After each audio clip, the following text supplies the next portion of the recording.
cuadrito de...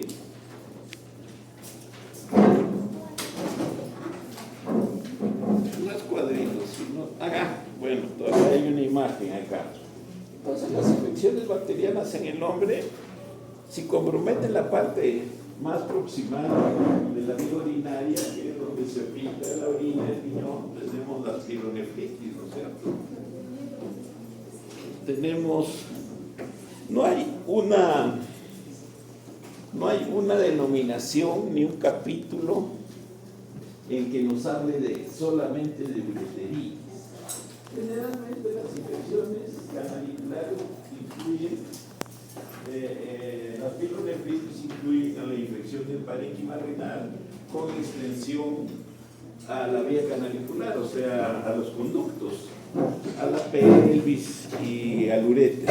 O sea, no podríamos hablar o hacer un diagnóstico, buscar un diagnóstico en el CIE 10 o en el CIE 11 que nos diga ureteritis.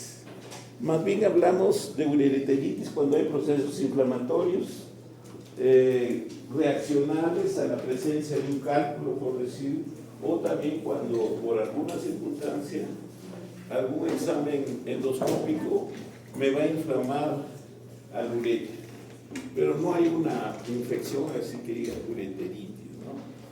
Tenemos en la vejiga la cistitis, tenemos en la próstata las prostatitis.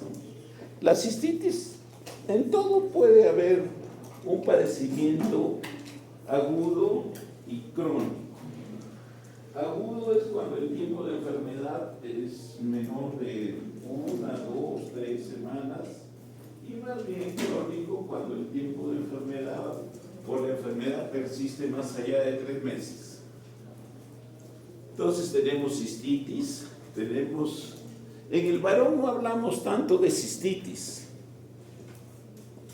¿Por qué? Porque generalmente el punto de partida de las infecciones bajas, nosotros consideramos, esto hay que tener ese concepto bien claro, infecciones bajas consideramos de la vejiga para abajo y de la vejiga para arriba, o sea, las pielonefritis son altas, infecciones altas. ¿Qué diferencia así, por decir, qué diferencia muy marcada hay entre una y otra? Los que son altas, fiebre; las que son bajas, generalmente, en mayoría de casos, no fiebre, la mayoría de veces.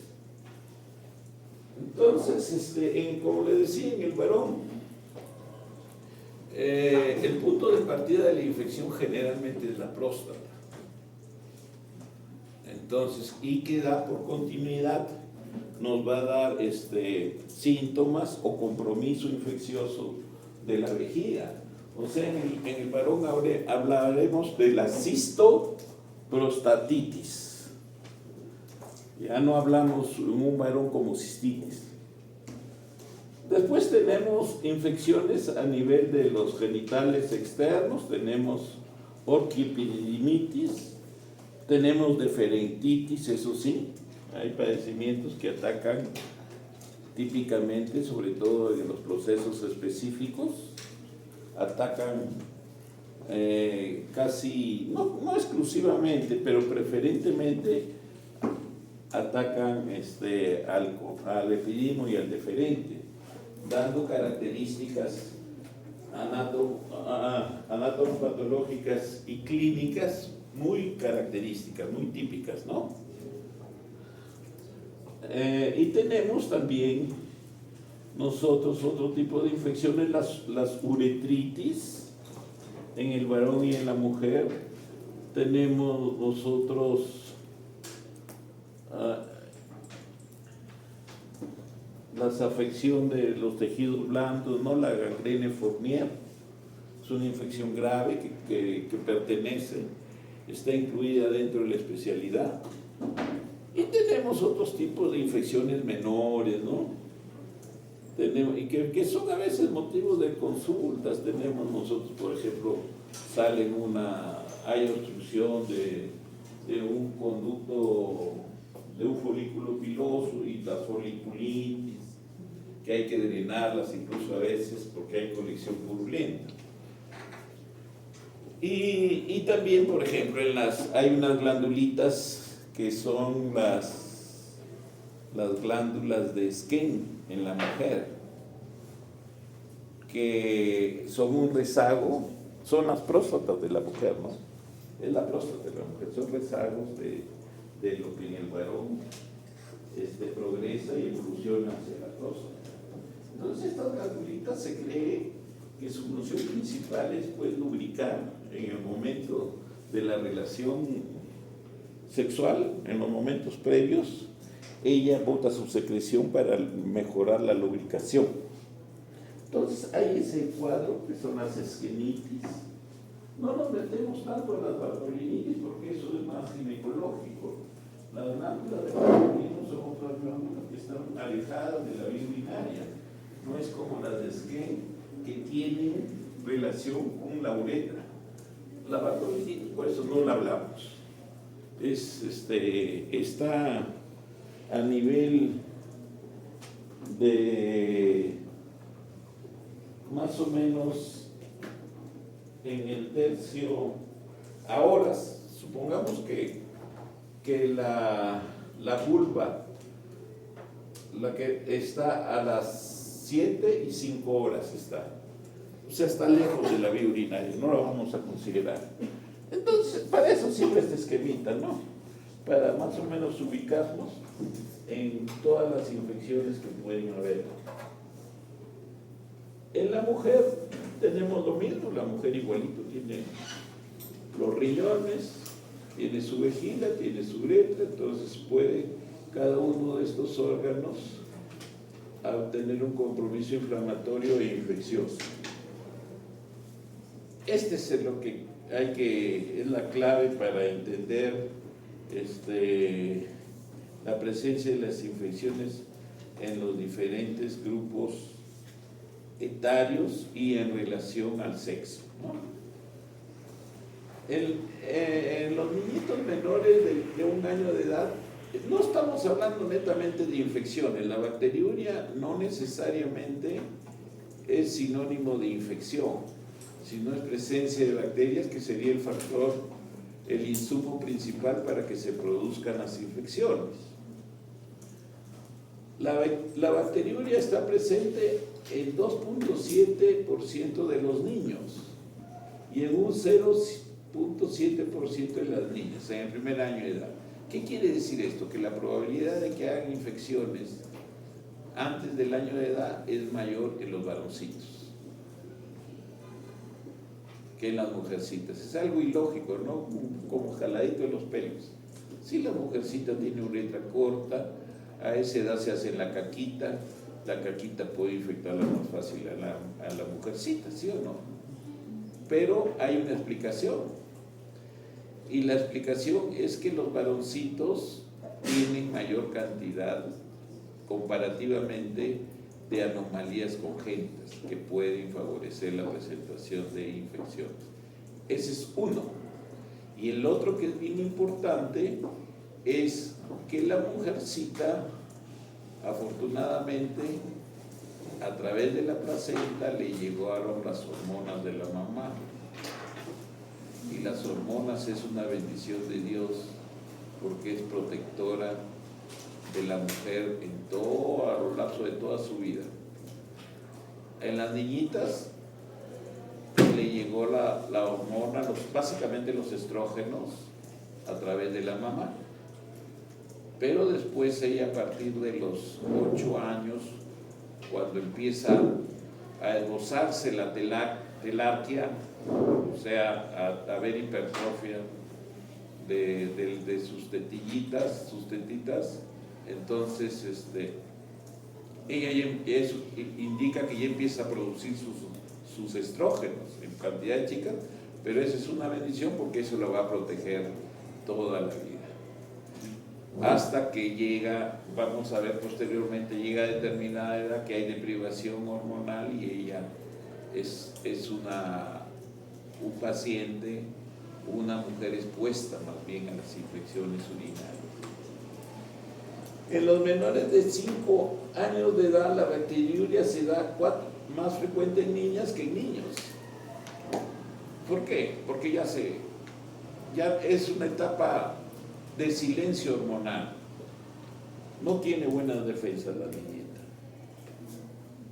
Entre los 6 y 15 años la incidencia permanece igual en niños y en niñas. No hay ningún cambio mayor. De 16 a 35 años en las mujeres la incidencia es de 20% y en los hombres de 0,5%. ¿Por qué? Aquí es porque se inicia la actividad sexual. La mujer inicia la actividad sexual y siempre es un factor de riesgo, pues, las relaciones sexuales, porque depende de cada pareja. En algunas oportunidades hay mala higiene, siempre hay que exigir la buena higiene del compañero sexual previa, porque acá más se limpia cuando acaba, ahí no es la broma. La limpieza tiene que ser antes y después en el varón, igual en la mujer, pero externamente. La mujer no tiene nunca por qué lavarse internamente la vagina, nunca. Un tiempo había algunos dispositivos que ustedes ya no lo han conocido, que le llamaban el bidet, creo. Eran unos dispositivos como una ducha en que le mandaba agua para que se haga la higiene femenina, cosa contraproducente porque llegaba a la zona anal, rebotaba y se iba el agua esa que supuestamente iba a realizar la limpieza, más bien contaminaba la vía vaginal. O sea, la higiene femenina se debe hacer pero externamente, siempre, toda la vida, nunca internamente, porque la mujer, hay veces por cuestiones psicológicas de ansiedad, quiere ser muy prolija con su higiene y más bien se hace daño. ¿Por qué? Porque normalmente hay un tipo de bacteria que es como su ejército y yo al hacer limpieza interna estoy matando mi ejército, o la mujer está matando su ejército. ¿Ya? Entonces, eso estábamos entre los 16 a 35, o sea, más frecuente en la mujercita. De los 36 a 65 años, en la mujer es 36% y 20% en los hombres. O sea, aumenta espectacularmente en el varón y en la mujer aumenta discretamente. Esto porque en esta etapa, en este grupo etario, a partir de los 45, 48 años, hay ya pues la ausencia de producción hormonal, o sea, lo que se llama que se le va la regla, la menopausia, todo eso, ¿no? Entonces ella entra a un grupo de riesgo en que tiene más infecciones, ya no lo protege la hormona porque ya no la produce a partir de los 40 y tantos años de edad.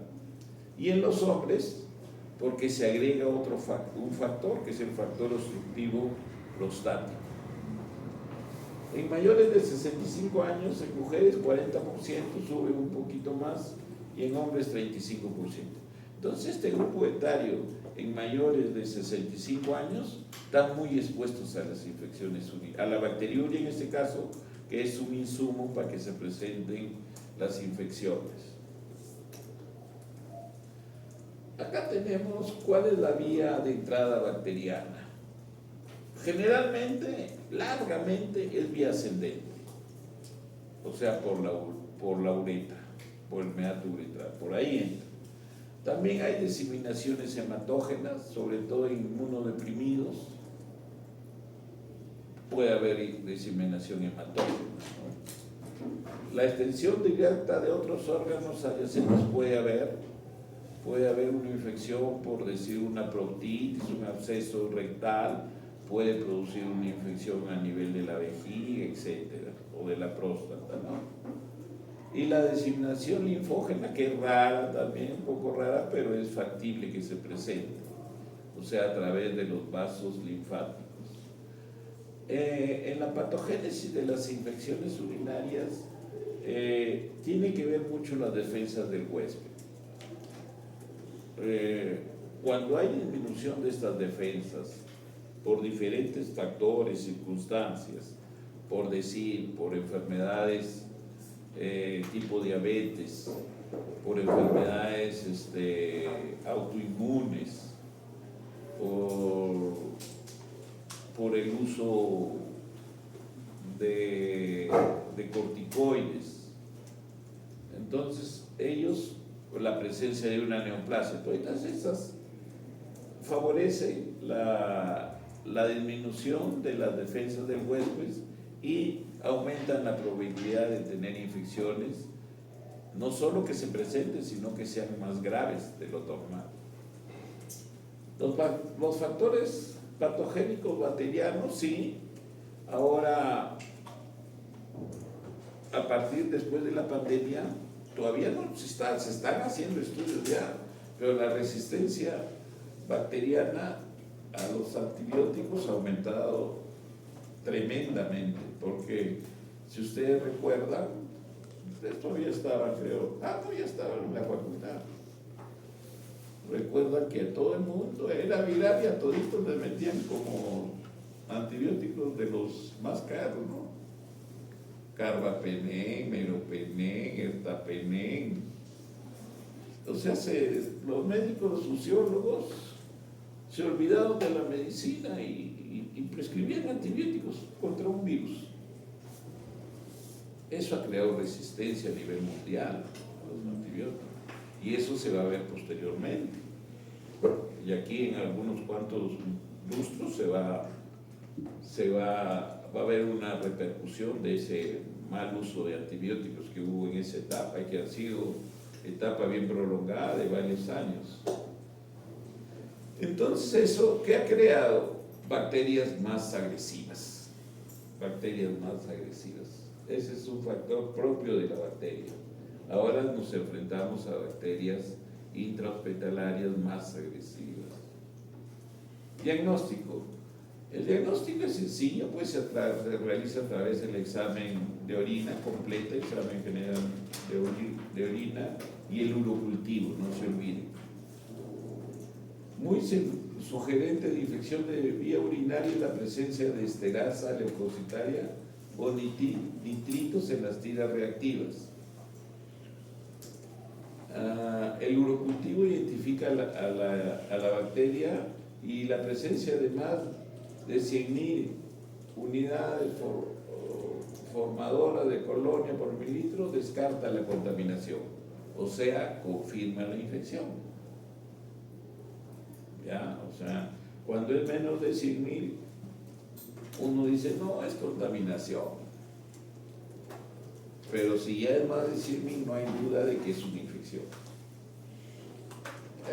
Esto de orina, de estudios de la localización, son estudios que en algunas oportunidades ayudan, pero en padecimientos bastante, no banales, sino de una agresividad muy baja, ¿no? En las uretritis, por ejemplo,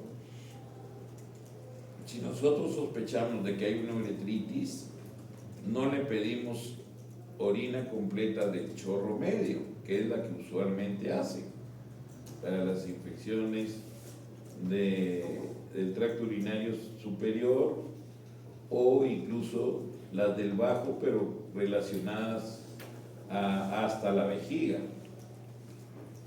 La del chorro medio es la que se utiliza normalmente para las infecciones que sospechamos que es una infección vesical o una infección tipo pielonefritis. Y también hay un estudio que se hace, pero lo hacemos poco los urólogos, lo hacemos ya en casos en que, por decir, hay persistencia de un tipo de infección y tenemos que agotar para llegar a una identificación de la bacteria. Entonces, nosotros le hacemos un urocultivo posterior a hacerle un masaje prostático. O sea, pedimos nuestro frasquito estéril al laboratorio, hacemos el masaje prostático El masaje prostático antes se utilizaba más, no tanto para hacer diagnósticos, sino incluso terapéutico. En un momento, le estoy hablando ya hace unos 20, 25 años, los pacientes con prostatitis crónica que no iban, generalmente son pacientes que no van bien con los tratamientos establecidos. Entonces, les hacíamos 2 o 3 veces por semana masaje prostático. Y eso, no sé si era como placebo, pero aparentemente lograba mejoría clínica del paciente. Eso se utilizó antes. Ahora yo creo que ya ningún urólogo hace masaje prostático para aliviar los síntomas de las prostatitis crónicas. Entonces, pero en este caso más se refiere a que no encontramos bacterias y necesitamos de alguna manera su identificación y agotamos este procedimiento. O sea, hacemos masaje prostático, en el frasco estéril descartamos el primer chorro y el siguiente chorro, toda la orina la vaciamos en el frasco estéril para que vaya a cultivo.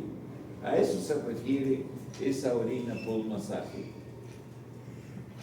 Acá tenemos un esquemita para ver las infecciones del tracto urinario inferior, la cistitis, la cistoprostatitis, la uretritis, básicamente vemos aquí. Puesta, no se ha graficado la orquipirinitis, que también puede estar presente, y la deferentitis.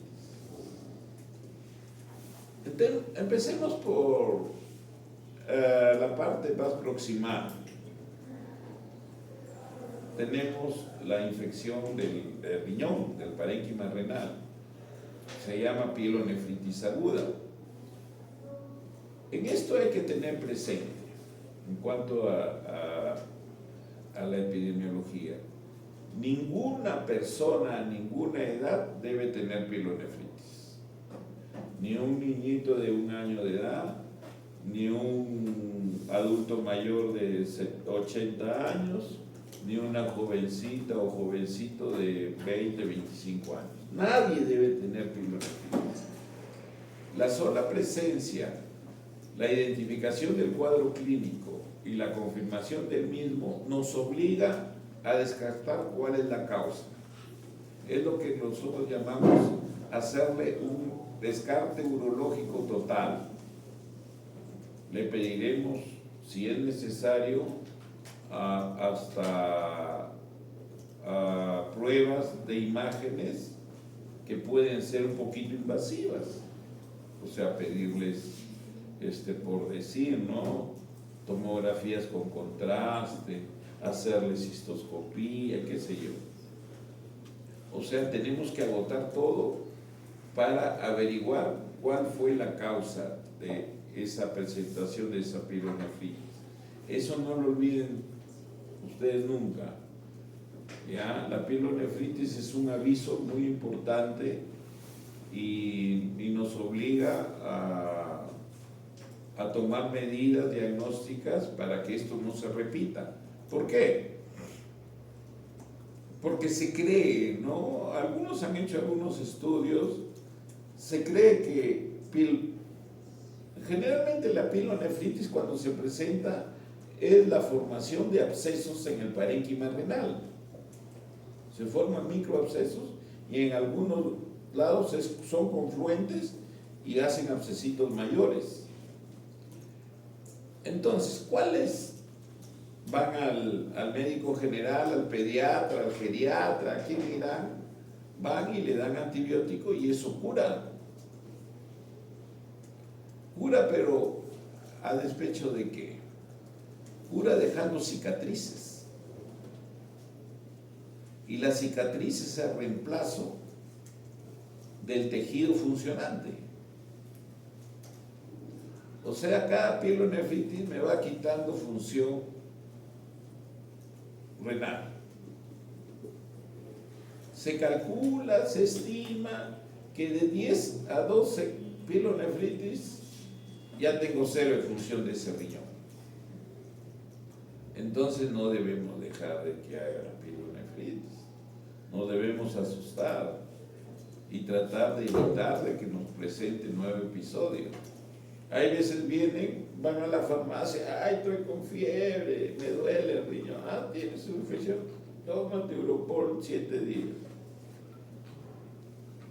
A la semana, como hay resistencia para eso, sí, otra, ya ponte gentamicina, ponte 7 ampollas. Así a ciegas, sin saber. No hay resistencia también, entonces hay que ponerte algo mejor, métete el ceftriaxona. Entonces van aumentando así, cuando ya vendieron de todo, y ahí se mejor anda el urólogo para que te chequee bien, porque ya está medio raro esto que tiene mucha infección. Entonces ella ya está con un cuarto de vida menos ese riñoncito. ¿Ya? Así llega. Y el riñón de las pielonefritis crónicas secundarias a infecciones repetitivas, el riñón se vuelve chiquito y duro. ¿Ya? El riñón ustedes lo conocen, que es blando, friable, pero ya esos riñones son duros que pueden chocar contra la pared y sonar, ¡pum!, como piedra. Entonces no lleguemos a eso. Entonces el cuadro clínico, fiebre característica, ya les dije, infecciones, el urólogo rápidamente dice, está haciendo una infección alta o baja, alta fiebre, baja no hay fiebre, hay síntomas del tracto urinario inferior, dolor en el flanco comprometido, más síntomas, pueden haber síntomas de cistitis, ¿no? Porque como le digo, no es que la infección se queda en el riñoncito nomás, sino por cuestión del flujo urinario se va al uréter, se va a la vejiga.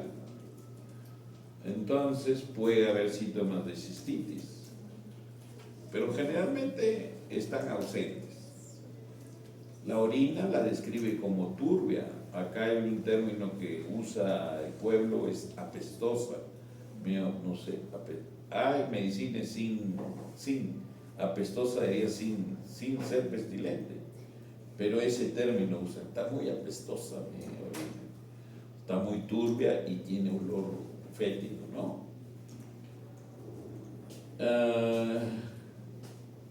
Se encuentra. Entonces, obligatoriamente le pedimos orina completa. Si hay más de 8 leucocitos por campo, no hay duda de que hay infección. Y urocultivo, se hace el urocultivo. En la consulta inicial se pide urocultivo, pero se da tratamiento empírico. ¿Qué quiere decir? Doy tratamiento sin saber qué bacteria es. Se encuentra bacteriuria, copiuria, que es obligatoria su presencia. Imagenología. Se reservan las imágenes para los pacientes que están gravemente enfermos o en los que se sospecha de obstrucción del tracto urinario o los que tienen síntomas persistentes a pesar de 48 72 horas de tratamiento antimicrobiano no apropiado o tienen síntomas recurrentes. El tratamiento ambulatorio es aceptable para pacientes con cuadros de gravedad leve, o sea que no haga fiebre, pues, que no luzca tóxico el paciente, que sea una fiebre moderada de 38, 38.5,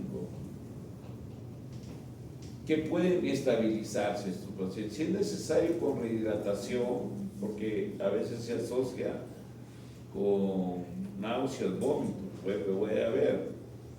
Y uso de antimicrobianos en un centro ambulatorio, en un servicio de urgencias, y ser dado de altas con antimicrobianos oral. ¿Por qué le damos de altas si no somos coherentes con lo que hemos dicho? ¿Por qué? Porque no le hago de emergencia porque todo está alterado. Primero, el riñón está grande, está edematoso, y yo no le puedo pedir imágenes ahí, no le puedo pedir su TAC. Podría pedirle una ecografía porque no es invasiva y no hay problema. Pero el verdadero estudio lo voy a hacer después de que una terminología que use el médico, que se enfríe el caso. O sea, cuando ya lo has tratado, ya no tiene fiebre, le haces un examen de orina, ya no hay leucocitos aumentados, nada, ya no hay dolor tampoco en la zona lumbar. Entonces, como que se ha superado el episodio agudo, pero después la cito a ese paciente, lo cito para hacer por qué hizo pilonefritis, ¿ya? Y a ella le pediré, pues, probablemente puede estar asociado a presencia de algún cálculo, alguna anomalía congénita menor, qué sé yo, algo habrá que, de repente, megavejigas es frecuente en nuestra población, en mujeres es frecuente las megavejigas, porque la mujer aguanta la orina, no le gusta ir a baños públicos, cosa que no presentan nuestras mujeres campesinas, que ellas no aguantan la orina, ellas les da la gana de orinar, así estén en asambleas, se sientan y evacúan su orina, cosa que no sucede con la mujer de la ciudad. Para los pacientes críticamente enfermos o con obstrucción del tracto urinario, o sea, si yo ya, por decir cuál es el grado de que yo puedo sospechar que el cuadro es muy crítico, que el paciente llega tóxico, llega con fiebre de 40, 41 y facies rubicunda, ojos rojos y desorientado en el grado de conciencia, como medio zombie. Entonces ahí sospecho deshidratados nos pueden llegar, con mucho vómito. Entonces, ante eso yo no voy a ser tan malo que decirle vayas a su casa, sino mejor le pongo su vía, que no sea de Medifarma, su cloruro, y lo hidrato, lo paso a hospitalización, lo estabilizo y ya se va. Y después le hago el estudio para ver por qué hizo ese cuadro, ¿ya? Entonces esos pacientes se aconseja hospitalizarlos y usar antibióticos de más amplio espectro, ¿no? Carbapenem, y ante la sospecha de estafilo, vancomicina. Para pacientes hospitalizados menos complicados se sugiere ceftriaxona, es un buen antibiótico para iniciar. Las fluoroquinolonas orales o parenterales son opciones razonables. Se puede usar ciprofloxacina parenteral, ¿no? Para pacientes que tienen factores de riesgo para una infección gram negativa. O sea, por ejemplo, en los diabéticos hay que ser muy extremista, muy agresivo en el tratamiento antimicrobiano. Se sugiere un carbapenem antipseudomonal para pacientes ambulatorios sin factores de riesgo para una infección gram negativa multidrogo resistente. Se sugiere una fluoroquinolona oral como levofloxacino o ciprofloxacino. Para pacientes ambulatorios con factores de riesgo por una infección gram negativa multidrogo resistente, se indica al inicio ertapenem, posteriormente se puede usar una fluoroquinolona oral o ertapenem diario. El tratamiento oral en la pilonefritis incluye levo o cipro por 7 días. Los beta-lactámicos orales deben usarse mínimo 2 semanas, 14 días. Durante el embarazo hay mayor riesgo de presentar pilonefritis aguda. Esto debido a que se presenta relajación del músculo liso y posterior dilatación ureteral que facilitan el ascenso de bacterias desde la vejiga al riñón. Se presenta en las 12 a 16 semanas de gestación la bacteriuria sintomática que obliga a dar tratamiento de acuerdo al cultivo. Esto para reducir el riesgo de presentación de pilonefritis. O sea, como las mujeres gestantes hacen su control prenatal, entonces siempre hay que pedir orina y si hay bacteriuria, pedirles cultivos, todo eso, irlas manejando. El tratamiento de pilonefritis aguda en embarazadas incluye ingreso hospitalario. cualquier infección en la gestante es complicada. Se le pone el título de complicada, ya, es más riesgoso. Y el uso de antibióticos parenterales, preferentemente beta-lactámicos, o sea, que no le hagan daño al bebé, ¿no? Beta-lactámicos de amplio espectro. Las penicilinas o beta-lactámicos no hacen daño al bebé. En general se acepta que las penicilinas con o sin inhibidores de la beta-lactamasa, las cefalosporinas, el astreonam y la fosfomicina son seguros durante el embarazo. Vean que aquí no hemos metido ni a la ni en la nitrofurantoína, ni las sulfas. Se debe evitar la nitrofurantoína y el trimetoprim sulfometro. Antes lo usábamos de primera línea. Llegaban en el primer trimestre, incluso con cistitis, para nitrofurantoína. Pero ahora se ha visto de que es mejor no utilizarlos.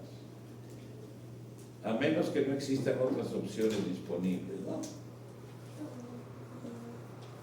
Acá tenemos las infecciones de la vía urinaria según existan o no alteraciones urológicas. Es básicamente para ver que cuando en el lado derecho de la imagen, acá no hay algo que agrava la infección, pero acá sí hay problemas obstructivos. Miren, aquí hay un cálculo que me va a producir éstasis. Y lo que siempre les voy a repetir, y de repente es lo único que van a captar en todo el curso, es de que esta inmunología es igual a infección y posteriormente litiasis. ¿Ya? Aquí agrava la situación la presencia de ese cálculo que está produciendo obstrucción. Y también acá en la parte baja, el crecimiento prostático me produce obstrucción y es un factor agravante favorecedor de las infecciones del tracto urinario, ¿no? Acá tenemos una pielonefritis aguda de un niño de 1 año de edad y normalidad con tratamiento. Miren, acá se nota una ecogenicidad aumentada en forma difusa y acá ya vuelve a la ecogenicidad normal luego del tratamiento. Acá tenemos una zona, esta es una pielonefritis, vean cómo aumenta de tamaño el riñón comparativamente. Ustedes saben que hay 2 entidades solamente que están relacionadas con el dolor renal lumbar. Uno es estos cuadros de aumento de volumen con distensión de la cápsula renal por inflamación o infección, este caso que están viendo ahí en la flecha. Y otro es cuando un cálculo se enclava en el uréter y me distiende la cápsula renal, la pelvis renal y la cápsula renal. Entonces son 2 eventualidades nomás que deben dar dolor. El cáncer de riñón no da dolor. No da dolor, ¿por qué? Porque el crecimiento es lento y la distensión, si se da de la cápsula, es muy progresiva, no produce dolor generalmente. La pielonefritis crónica se produce por infección renal repetida. Entonces, esos cuadros que le digo de automedicación, ellos pueden ir a una pielonefritis crónica. Se produce fibrosis, atrofia renal y finalmente insuficiencia renal. Van a diálisis, pues. Ese es lo más crítico. Terrible si es la diálisis. El cuadro clínico generalmente son pacientes asintomáticos. Solo son sintomáticos cuando hacen una reagudización de la infección. La imagenología, la urografía excretoria o la infección de vía urinaria, en la TAC se puede pedir ya la TAC porque son casos ya complicados de larga evolución. En la ultrasonografía se ve un riñón afectado pequeño y atrófico y atrofiado. En cuanto al tratamiento, hay que eliminar las infecciones de vía urinaria recurrentes y los problemas urinarios subyacentes. O sea, si tiene cálculos, sacar los cálculos. Si hay obstrucción, solucionar la obstrucción. Sean anatómicos o funcionales. Usar tratamientos profilácticos. O sea, no esperemos que nos haga una reurización si no le damos profilaxis. De acuerdo a los resultados del antibiograma, recurrimos a determinados tipos de antibióticos, ¿no? Los antibióticos que usamos como profilácticos básicamente son los bacteriostáticos tipo nitrofurantoína, sulfas puede ser. Personalmente yo no uso sulfa ya para nada, porque yo he visto muchas reacciones hiperérgicas o reacciones alérgicas medicamentosas por sulfa, y yo lo quité de hace muchos años de mi arsenal terapéutico. No uso, tampoco uso naproxeno, porque he visto reacciones alérgicas muy severas, y justo se da con ese tipo de antibióticos, de bacteriostáticos, perdón, las sulfas. Y el naproxeno también, no confío. He visto cosas terribles. Bien. Entonces los tratamientos profilácticos que se pueden usar, como le digo, la nitrofurantoína, las sulfas, la cefalexina, cefalopolina de primera, últimamente ha salido la fosfomicina, se puede usar como profiláctico. Y más raramente, ya en pacientes que han tenido infecciones graves, podemos usar como profilaxis dosis bajas de quinolonas, sobre todo el ciprofloxacino. Acá tenemos un estudio, una DMCA scan, en que se ve una pielonefritis crónica. Mira las siluetas, la captación es muy baja y los riñones son chiquitos. Acá hay una uretrocistografía. Como probablemente no funcionaban bien estos riñones, si yo quería dibujarlos, entonces le meto contraste con el cistoscopio a través del meato ureteral para dibujar las cavidades. Miren esas cavidades todas distorsionadas. Absceso renal y el absceso perinéfrico. Ambos pueden ocurrir como complicaciones de la pilonefritis, generalmente de virus a bacilos entéricos gram negativos o en el contexto de bacteriemia o con síndrome hematógena, generalmente debido al estafilo aureus. Ambos procesos comienzan con necrosis tisular. El absceso renal es una cavidad encapsulada, o sea, queda con un hueco. Mientras que el absceso perinéfrico es la licuefacción más difusa ubicada entre la cápsula renal y la fascia de Gerota. O sea, en algunas oportunidades el absceso renal estalla hacia la periferia y forma un absceso perinéfrico. Puede suceder eso. En cuanto a la clínica, en ambos la clínica es similar. Hay fiebre alta en estos casos, dolor en el flanco y pruebas de laboratorio de inflamación crónica. O sea, ¿qué pruebas son el PCR y la otra?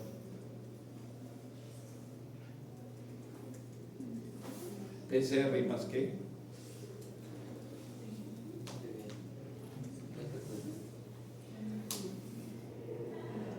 Me olvidaba ahorita. La procalcitonina. Que son predictivos del inicio de un proceso grave, que pueden entrar a sepsis. Por eso siempre hay que pedirlos. Hay valores que te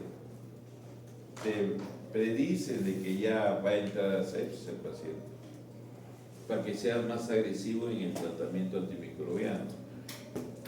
Puede haber disuria, piuria y proteinuria. En cuanto a las imágenes, la radiografía siempre ayuda, todavía ayuda en algunas casos. ¿Por qué? Normalmente en una radiografía simple de abdomen, de pie, paciente, van a ver ustedes la línea demarcada del borde del psoas. Cuando hay un absceso perinéfrico, se vacía, drena esa zona y borra la línea. Ustedes ven y no hay línea, no hay psoas. ¿Qué pasa? Es de que la pus está ocupando esa zona y borra la línea, ¿ya? Entonces, para eso, y también para ver, por supuesto, cálculos, para correlacionar que es una infección complicada por presencia y cálculos, ¿no? La ecografía ayuda un poquito más para ver grados de obstrucción. El Uroten es más preciso en las imágenes, en dar diagnóstico. En el Uroten los abscesos renales aparecen como cavidades de pared intrarrenal. En el laboratorio los cultivos de sangre y de orina son necesarios para identificar el patógeno causal. ¿En qué momento se hace el hemocultivo? En el momento del pico febril, porque ese es el momento en que hay bacteriemia y está circulando la bacteria. O sea, se espera, hay que ser paciente, que empieza a tener escalofríos, ya van pidiendo su agujita para hacerle la punción arterial y obtener hacer el cultivo respectivo. Si no, si está sin fiebre, no es prudente pues estar haciéndole ahí el urocultivo. Si no, esperemos las crisis de fiebre, ahí se debe hacer el hemocultivo. Tratamiento. Para un absceso asociado con fibronefritis, la terapia empírica debe dirigirse contra enterobacterias.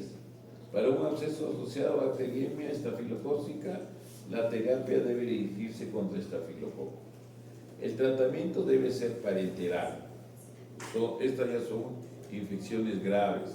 Estas no lo vas a mandar a su casa. Le pones una ceftriaxona y su metamizol, su analgésico y lo mandas a su casa, es una negligencia. A estos pacientes tienes que internarlos de acuerdo a los resultados de los cultivos. Las indicaciones para el drenaje de abscesos renales con fines terapéuticos depende del tamaño del absceso, mientras que el drenaje a menudo está indicado para los abscesos perinéficos con fines de diagnóstico.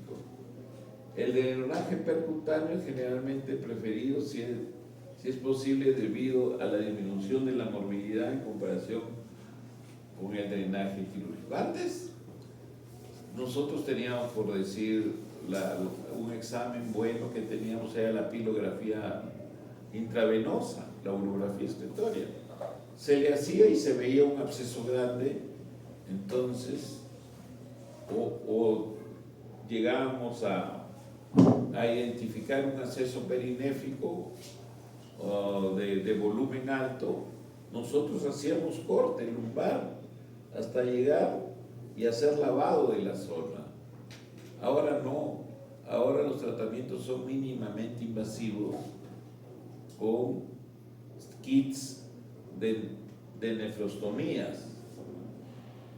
O sea, eso lo hace generalmente una subespecialidad de radiología que es el intervencionismo. Se hace la solicitud, y empieza, coloca el catéter y está drenando. Antes los entrábamos a sala. Para los abscesos renales mayores de 5 centímetros, el drenaje debe ser inmediato. O sea, no hay que esperar, darle antibióticos, sino si es mayor de 5, de frente se solicita drenaje percutáneo mínimamente invasivo al radiólogo intervencionista. También lo puede hacer el urólogo o el nefrólogo, ¿no? Pero más capacitados están los intervencionistas. En los más pequeños hay que esperar la respuesta del tratamiento antibiótico inicial. Los antibióticos deben usarse en estos casos mínimo 3 semanas. ¿Ya? El drenaje quirúrgico se realiza si el absceso es demasiado grande para un tratamiento eficaz con antibióticos y drenaje con catéter. Miren la imagen de un absceso renal, tanto por ultrasonografía y en una tomografía. Es un hueco, una cavidad, ¿no es cierto? Tiene la forma de hueco. Y generalmente no es uniforme la ecogenicidad, sino que hay como detritus, es la pus, ¿no? Acá igualmente abscesos renales, miren bien formados. Igualmente abscesos renales.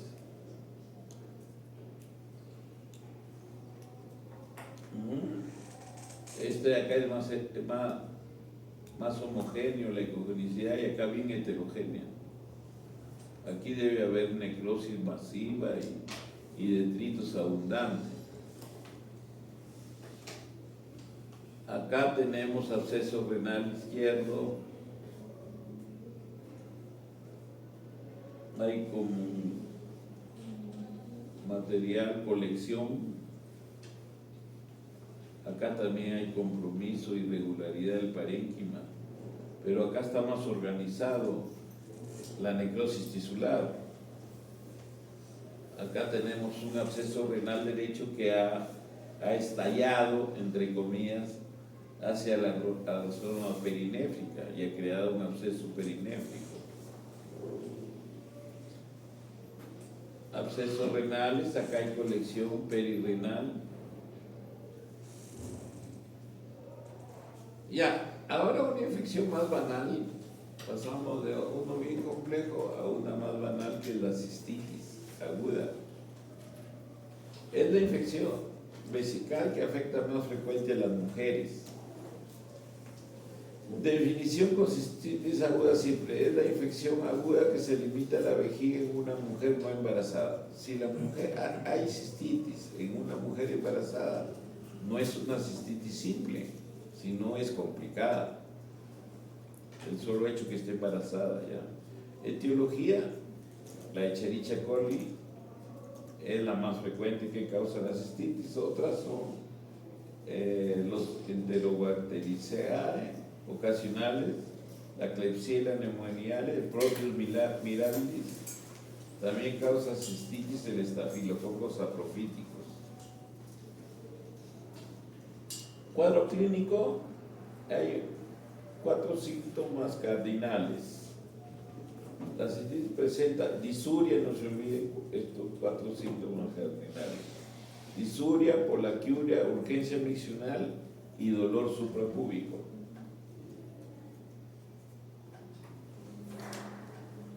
La cistitis nosotros las consideramos afecciones simples. No le preocupa al urólogo en un rango de edad de la mujer, por decir desde los 18 hasta los 45 años, puede tener unos 3 o 4 cuadros de cistitis sin que nos llame la atención. O sea, no es como la pilonefritis, ¿se acuerdan? Que su presencia nos ponía en alerta para ver cuál era la causa. Acá no, esperamos que en ese periodo de actividad sexual puede tener hasta 4 cistitis, pero alejada. Si me presenta cistitis seguiditas, es que algo está pasando, o es una bacteria muy agresiva, o hay un factor que está condicionando la presentación de esa cistitis, o algo se ha agregado, ¿no? De repente está entrando una inmunodeficiencia, puede ser que está apareciendo un lupus, qué sé yo, ¿no? Pero todo eso se tiene que venir a la cabeza cuando las cistitis son muy repetitivas. Pero generalmente son por mal tratamiento, porque van al farmacéutico y el farmacéutico, pues, disculpen, la mayoría, no me refiero al que ha estudiado farmacología, sino al prescriptor, al que vende las pastillitas o las papollas. Él no tiene ni idea de lo que es medicina y está ahí. Y él es el que indica, no, usa tal cosa. Bien, tratamiento. Ha crecido la resistencia. O sea, no le damos tratamiento empírico y no le pedimos ni ecografía, solo que hay veces también el médico juega, ¿no? Si tú no le pides la ecografía, ella dice, este médico no sabe nada, ni siquiera me ha pedido ecografía. Entonces tú, bueno, ya dale, que gaste por gusto pues su ecografía, para no quedar mal, porque todo eso hay en la práctica privada. Ha crecido la resistencia a los uropatógenos a nivel mundial debido a la automedicación y a los viajes a partes del mundo donde prevalecen los organismos resistentes a fármacos, multidrogos resistentes. A los pacientes con factores de riesgo de resistencia a los antimicrobianos, o sea, los que tienen anomalías urológicas, los que tienen litiasis, o tienen enfermedades de inmunodepresión, como habíamos dicho, o tienen diabetes no controlada, se aconseja realizar urocultivo y antiviral. A los pacientes que no tienen factores de riesgo se utiliza de primera línea la nitrofurantoína monohidrato con macrocristales, que es la presentación XR, que no la tienen ni el MINSA y no sé si la tiene la Seguridad Social. El MINSA solo tiene microcristales que producen mucha gastritis. Hay que usar cada 6 horas. En cambio, los macrocristales se usan cada 12 horas y producen menos gastritis. 100 miligramos 2 veces al día por 5 a 7 días.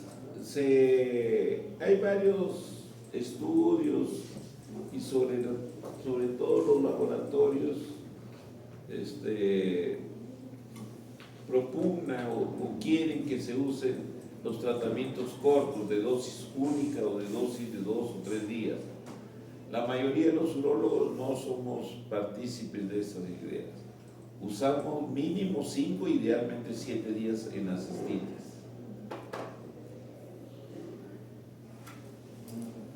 Entonces el trimetoprim sulfamethoxazol, la presentación fuerte de 160-800,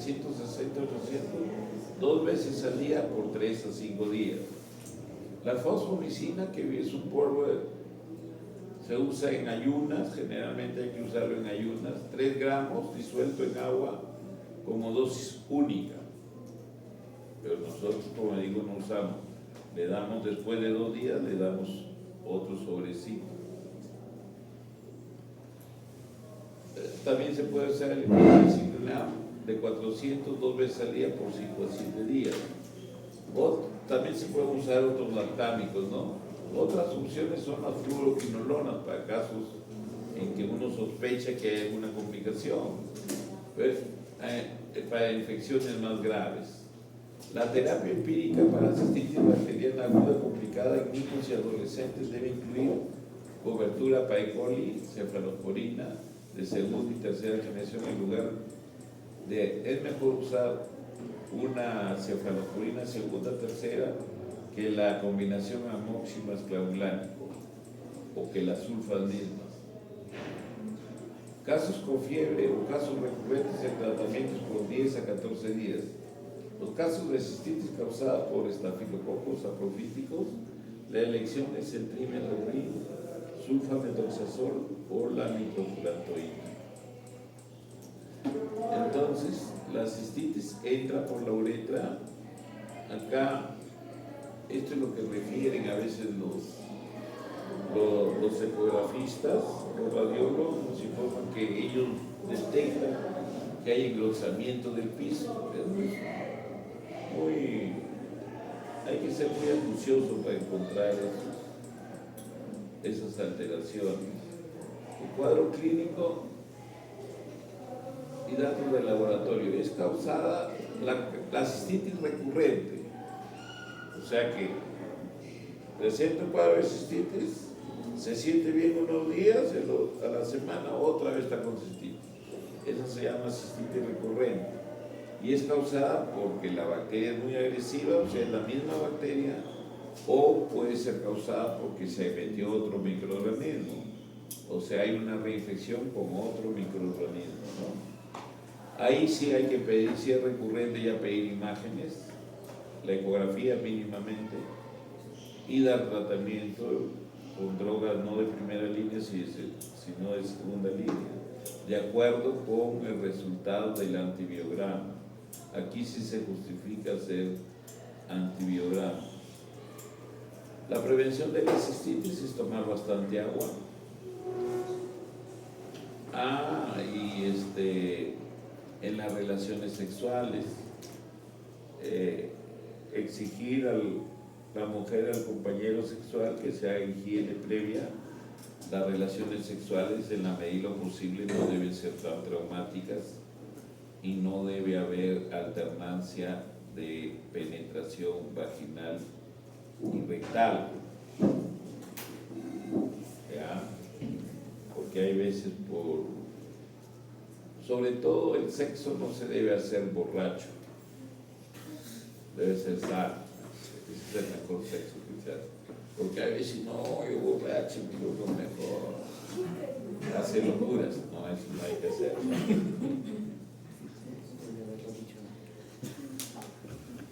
Y siempre los normales, incluso ahora ya no hay tanto antes había los prostíbulos, pues famosos, debe haber, pero los prostíbulos eran pabellones de prostitutas, ¿no? Y ahí no habían los servicios higiénicos. Y antes de entrar con la compañera sexual, toditos orinaban antes, llenos ahí. Y no debe ser así, uno debe más bien guardar orina, el varón, y la mujer también, para después de orinar, limpia toda la uretra con la orina, ¿ya? Entonces hay que guardar orina. Infecciones de la próstata, prostatitis bacteriana aguda. Es la inflamación de la próstata asociada a una infección de la vía urinaria. El cuadro clínico se presenta en adultos, o sea, no hay prostatitis en niños, ¿sabes? Inicio brusco con síntomas urinarios y además síntomas generales. El examen general de orina con leucocitos y hematíes, leucocitosis. Se pide PSA total porque se eleva. O sea, no porque piense que tiene cáncer, sino porque en las prostatitis aumenta el PSA y me puede ayudar para fortalecer mi diagnóstico. Diagnóstico es por cultivo de secreción prostática o urocultivo. O sea, no es tan importante aquí pedir, se pide examen de orina completo, pero lo que se debe pedir es espermio cultivo y antibiograma. Ese es el que da diagnóstico preciso de prostatitis. ¿Ya? La imagenología, el ultrasonido evalúa la cantidad de orina residual, o sea, no ayuda para gran cosa. El examen digital rectal, por gusto se hace también, se debe hacer. El tratamiento, iniciar tratamiento empírico mientras se espera el resultado de los resultados de cultivo. Fluoroquinolonas por 4 a 6 semanas, miren cuántos se usan. Casos graves deben ser hospitalizados y usar antibióticos parenterales como aminoglicósidos. ¿Ya? Entonces, no sirve tanto esto de los 3 vasos. No. Esta es la vía de diseminación, perdón. Esta es la prueba de Tamei de los 3 vasos, que ya no se realiza de frente y le pides un permiocultivo y no es necesario que estés haciendo estas cositas, masaje, nada. Hay algunos signos ecográficos, puede pedirse, pero generalmente no es necesario. Y peor, ecografía transrectal limar, no.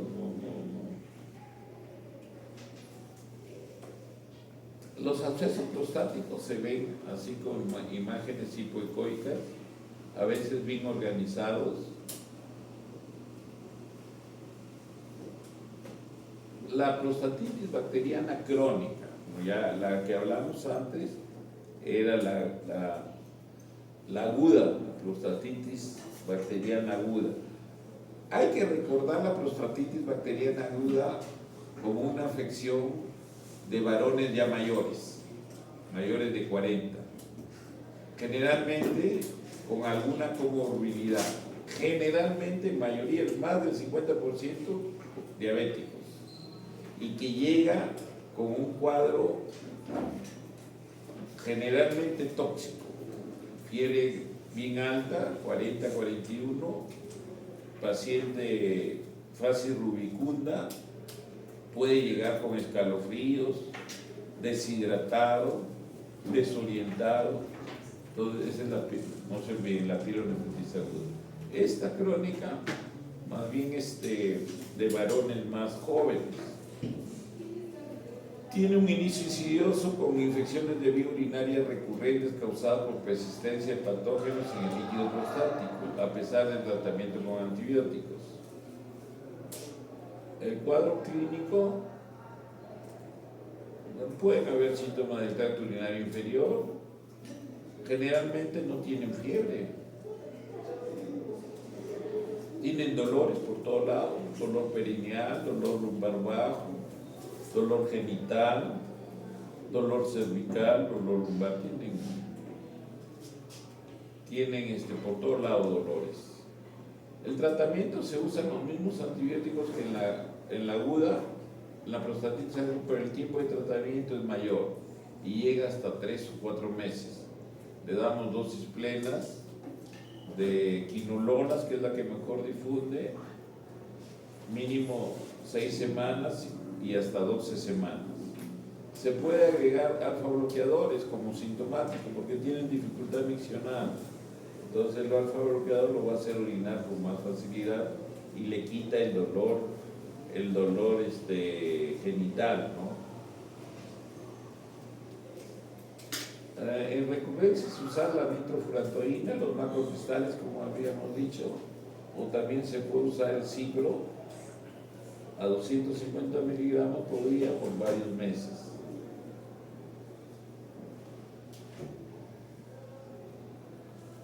El diagnóstico diferencial de la prostatitis bacteriana crónica es el síndrome de prostatitis crónica, dolor pélvico crónico. Prostatitis, o sea que es una prostatitis sin bacterias, una inflamación de la glándula prostática, pero que predomine el dolor.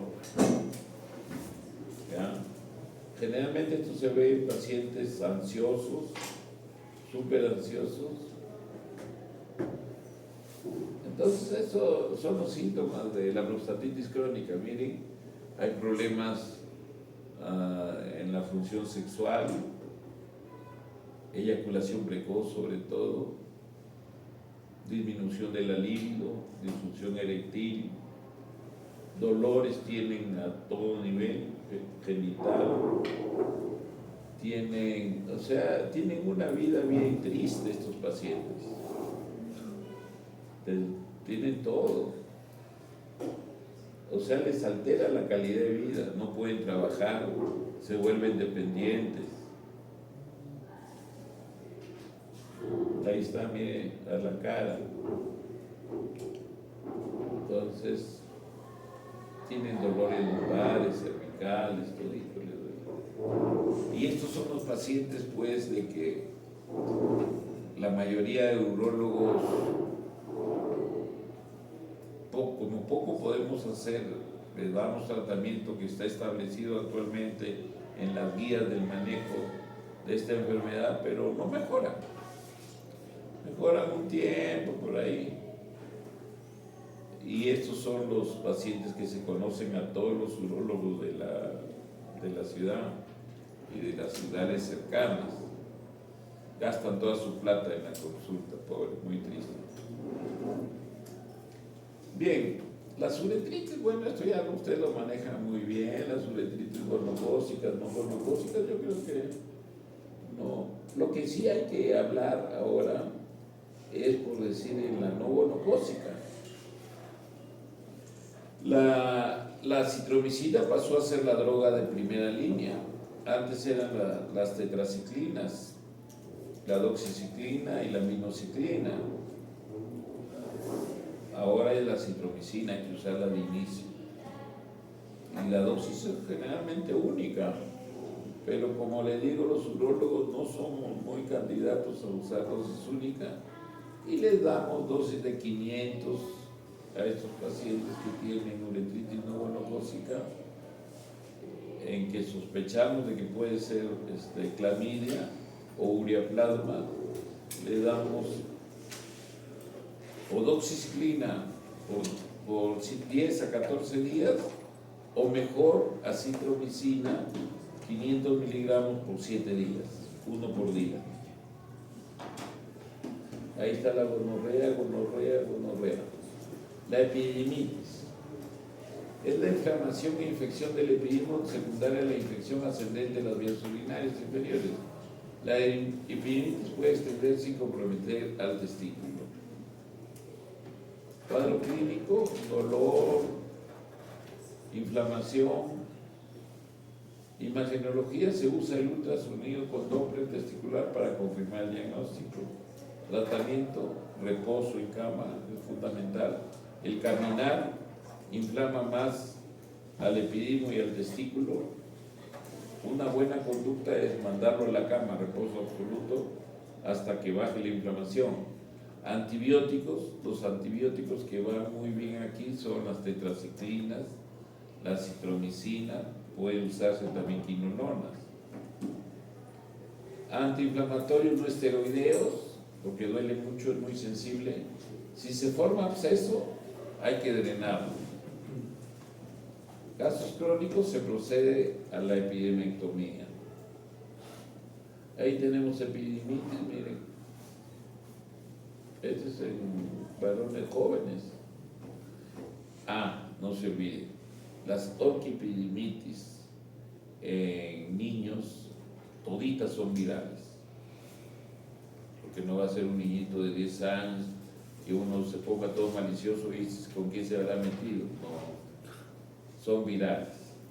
O sea, reposo absoluto. Personalmente les doy corticoides por 3 días a dosis plena y compresas frías para el dolor, bolsas de agua fría. El reposo es fundamental. Bien, acá tenemos ya las balanoprostitis.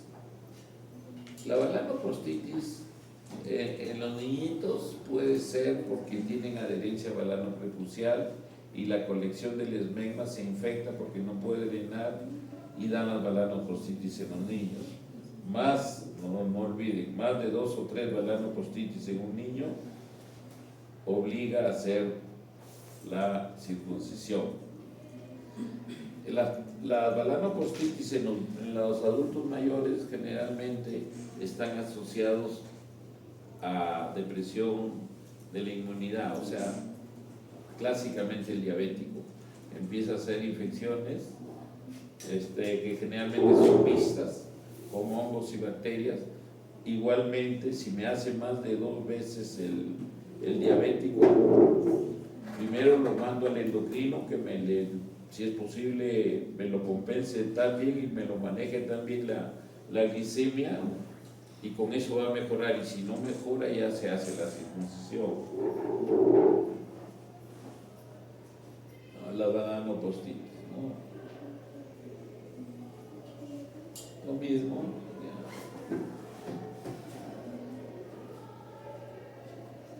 Esto se ve algunas veces, la erupción, o sea, las reacciones alérgicas medicamentosas, típicamente por sulfa se ve eso. ¿Y cuál es la característica? Que se forman ulceraciones o esfacelaciones de la epidermis y se ve un color oscuro, violáceo negro. Mirando nomás tú ya dices, esto es... Porque la mayoría de los varones llega asustados que puede ser chancro. No sé cómo piensan en esas enfermedades, que ya no vemos, ¿no? Yo hace como 10, 15 años que no veo un chancro. ¿Ya? Entonces generalmente hacerle en la anamnesis qué ha tomado, y generalmente son procesos diarreicos que les dan sulfa y hacen esas reacciones alérgicas medicamentosas. Ya, entonces eso es lo que creo que teníamos que hablar hoy día sobre infecciones. Falta una infección grave, es la gangrena de Fournier.